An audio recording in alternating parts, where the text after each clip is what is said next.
Starting with the 1.4 release, Zooey has a new workflow for loading data that allows you to preview what the data looks like and shape it before it lands in a pool of your Zed Lake.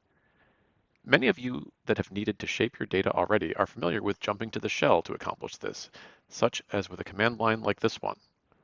Indeed, the new preview feature actually uses ZQ behind the scenes to do the same thing, but now you've got the convenience of doing it all within Zooey. Let's walk through some details of how it works, starting with some simple data loads. These can be initiated as usual by dragging one or more files into the app, though now we're brought into the new preview and load screen that gives you an immediate peek at the first 100 values of your data and all the data types observed. We'll look closer at these preview panels in a minute. Along the right-hand side, we see the list of what files we've selected for preview. If we drag a different file, it will replace what is teed up for staging, and we can click Add to stage additional files. And click X to drop some from staging.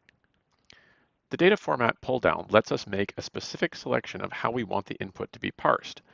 By default, it's set to auto-detect, and indeed, most of the time, this will work for common formats, though you may sometimes want to pick an explicit format, such as if we wanted to treat this CSV data as simple lines of text. The pool dropdown lets us pick if we want to create a new pool to hold this data or add to an existing pool. As long as we're creating a new pool, these pool setting options are available. If the pool name is left unspecified, a name will be created automatically.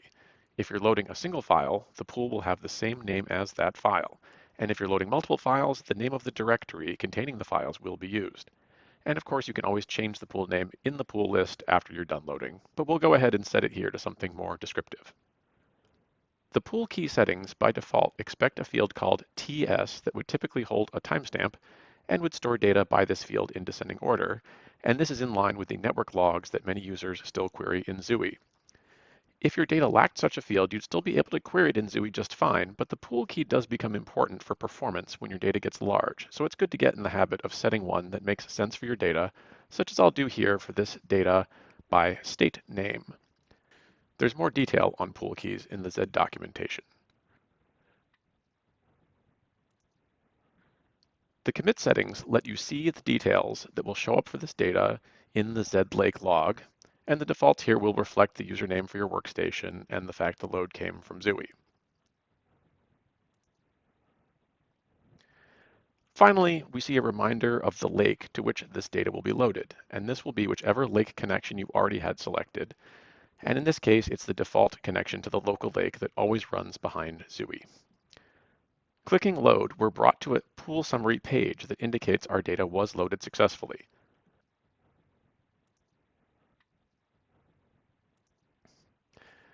From this page, if we click Load Data and select more files, or drag additional files into the summary page for this pool, we'll be back in the Preview and Load page, but with that pool already selected.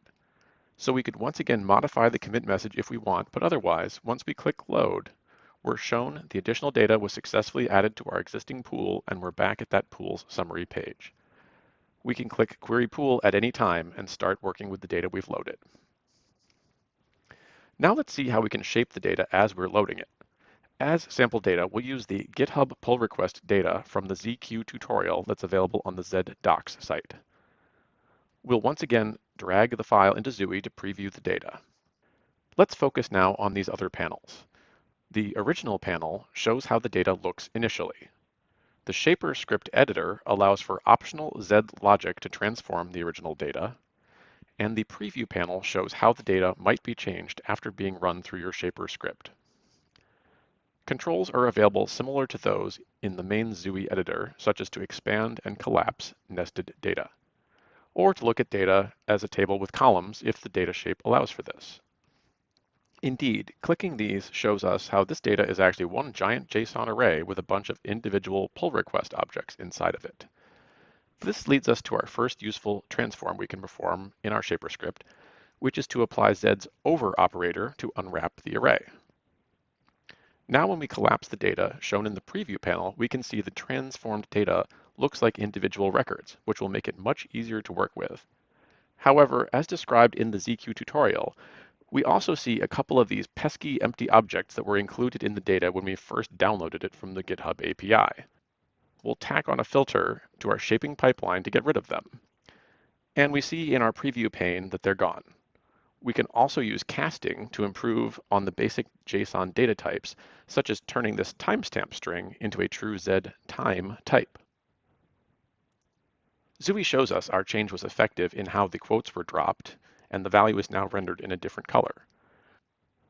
We can go as far as we want with shaping here, maybe just doing this minimum number of transforms to get going, or we could craft a detailed type definition to fit all of our data into a wide columnar format.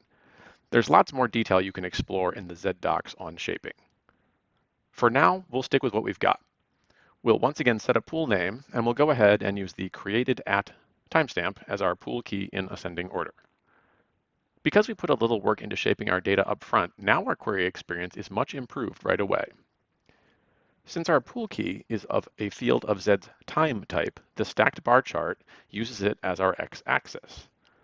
By default, the bars are stacked by type definition, but if we know of a better field in our data to use for segmentation, we can go into these settings for the chart and make this our color field. Now when we hover over the stacked bars, we can see the names of the users that opened each pull request. That covers most of the basics. Here's a couple more things I'll point out before we wrap up. We showed earlier how dragging more files into the pool summary page starts the preview and load with that preset as the destination pool. But if we're at any other screen when we drag, such as this welcome screen, it'll always assume you're intending to start a new pool.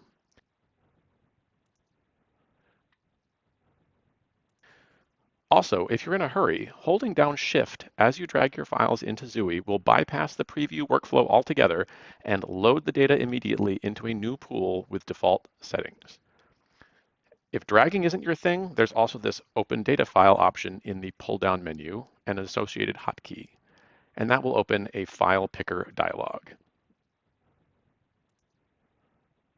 And a note for you network security users. If you load packet capture data into Zui, it bypasses the preview screen. This is because Zui invokes the BrimCap tool, which applies shaping as it's generating summary logs from the PCAP. If you require additional shaping to those logs that are generated from your packet captures beyond what BrimCap already does, check out this custom BrimCap config article in the BrimCap wiki for details.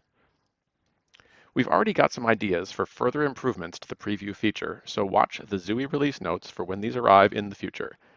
If you find yourself wanting these or other improvements, please add a comment to an existing issue or open a new one, or come talk to us on the Brim community Slack.